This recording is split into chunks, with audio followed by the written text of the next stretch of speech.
اب آپ فرمائیں کہ آپ کچھ اور کہنا چاہتے تھے اس گھر کے بارے میں۔ وجنتی مالا کو جب ہم نے لائیو کال پہ لیا تھا ان کی سالگرہ پہ، تو ان کے تاریخی الفاظ کہ پشاور نے یوسف خان کو پیدا کیا،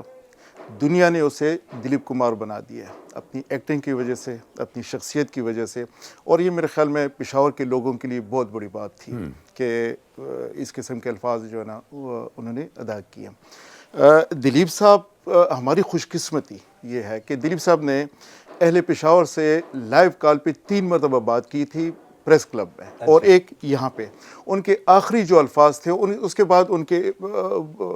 الفاظ بھی ختم ہو گئے تھے، ان کی میموری جی بھی ہاں، تقریباً اور کمزور مجھے ہو گئی یاد تھی۔ آتا ہے کہ ان کی آخری خواہش یہ تھی کہ میں عمرہ کروں۔ جی وہ عمرہ کرنے گئے، یہ نوجوان فیصل بھی ان کے ہمراہ تھا، اور وہاں جس طرح مسجد نبی صلی اللہ علیہ وسلم میں لوگوں نے ہجوم کیا، تو وہ جو وہاں پہ نگہبان تھے ان کی سمجھ میں یہ نہیں آتا تھا کہ یہاں تو بڑے بڑے شہنشاہ آتے ہیں، بادشاہ آتے ہیں، وزیر اعظم آتے ہیں، اور لوگ اس طرح لپک کے نہیں جاتے۔ یہ کون سا شہنشاہ آ گیا ہے کہ جس کے پیچھے اس طرح لوگ دیوانے ہوئے جاتے ہیں؟ چنانچہ ان کے لیے لوگوں نے رسول اللہ صلی اللہ علیہ وسلم کا جو روضہ مبارک ہے اس کے سامنے مجھے بھی سعادت حاصل ہوئی نماز پڑھنے کی، وہ جگہ خالی کر دی تاکہ دلیپ کمار وہاں پہ نوافل ادا کر سکے۔ اور ان کا کہنا ہے کہ انہوں نے بڑے خشوع و خضوع سے، میں نے عرض کیا کہ ڈیپلی ریلیجس شخص تھے، تو انہوں نے وہاں پہ جو دعائیں پڑھی وہ ساری کی ساری عربی میں پڑھی، یعنی ان کو عربی پہ بھی اتنا عبور حاصل تھا۔ جی آپ۔ دوسرا ان کے گھر میں جو ممبئی میں ان کا گھر ہے، وہاں پہ اس کے ساتھ ہی دوسرا گھر انہوں نے خصوصاً پشاور کے جو لوگ آتے تھے مہمان بن کے وہاں پہ، ان کے لیے جو ہے نا وہاں پہ پورا بندوبست تھا ان کی رہائش کا، کھانے پینے کا، یہاں تک کہ ان کے لیے علیحدہ گاڑی جو ہے نا انہوں نے رکھی۔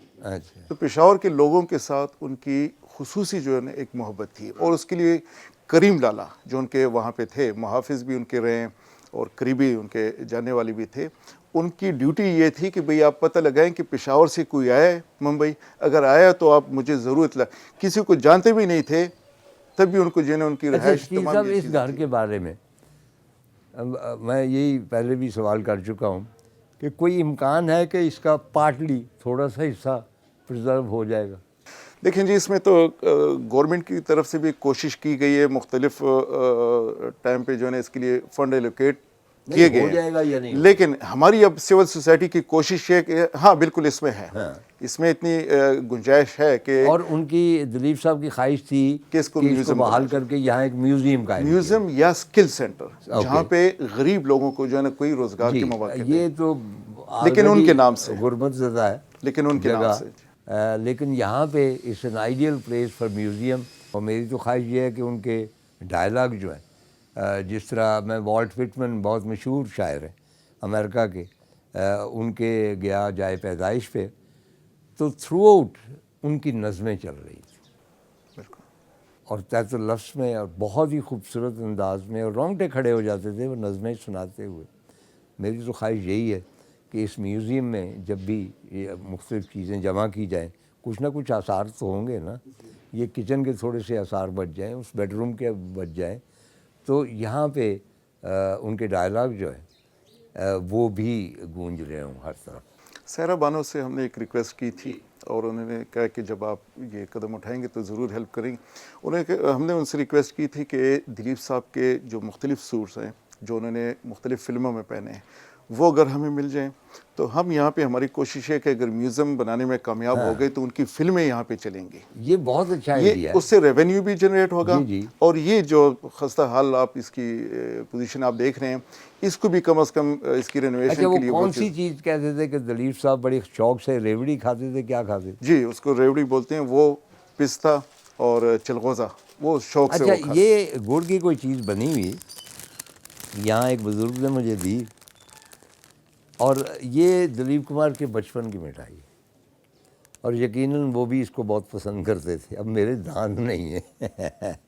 تو اس لیے میں کھا نہیں سکتا، وہی ٹیسٹ ہے جو دلیپ نے محسوس کیا ہوگا ان کو کھاتے ہوئے۔ تو ہمارے کلچرل ہیریٹیج کونسل کی کوشش یہ ہے کہ اگر میوزیم بنانے میں ہم کامیاب ہو گئے ہیں، سب سے پہلے تو اس کی رینوویشن کے اس اسٹرکچر کو دوبارہ جو ہے نا وہ ہم کھڑا کر سکیں، اس کے بعد میوزیم، اور اس میں کوشش ہے کہ ان کی فلمیں جو ہے نا یہاں پہ چلائی جائیں۔ جی بہت بہت شکریہ شکیل صاحب۔ یہ ایک ایسا سبجیکٹ ہے جیسا کہ میں نے شروع میں عرض کیا کہ ایک داستان ہے پوری، ایک لیجنڈ ہے، ایک متھ ہے، اور اس متھ کے حوالے سے، اس داستان کے حوالے سے ہم کئی پروگرام کر سکتے ہیں، اور وہ متھ کبھی ختم ہونے والی نہیں۔ اس گھر کے ایک ایک جو کھڑکی ہے اس کے اوپر بات ہو سکتی ہے، ایک ایک بیڈ روم پہ یہ جو نقاشی ہوئی ہے، اور ان سب کے اوپر بہت تفصیل سے بات ہو سکتی ہے۔ اور میں نے یہاں پشاور میں جتنے پروگرام کیے ہیں ان میں پروگرام کا اختتام کرتے ہوئے